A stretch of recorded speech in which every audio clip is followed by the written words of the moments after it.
ГСП онлайн. Городские новости сейчас.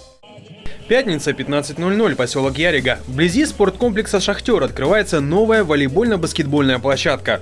Деньги в ее строительство вложили нефтяники в рамках социального партнерства. Новый спортивный объект построили быстро, буквально за несколько месяцев. В начале августа на пустовавшем 5 лет месте еще ничего не было, а уже к концу сентября появилась новая площадка. Ее главный плюс – искусственное покрытие, на котором гораздо удобнее играть, нежели на асфальте. Отрадно, что такие спортобъекты все чаще и чаще появляются в республике.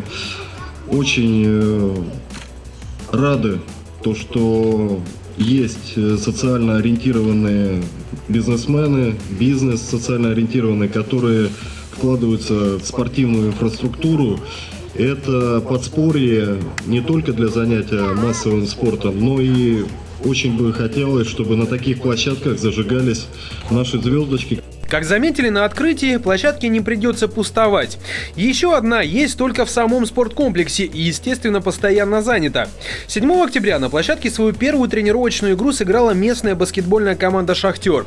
Однако площадка также подходит для волейбольных матчей и легкой атлетики. Также в рамках спорткомплекса заасфальтированы прилегающие дорожки. Ожидается монтаж фонарных столбов для организации освещения.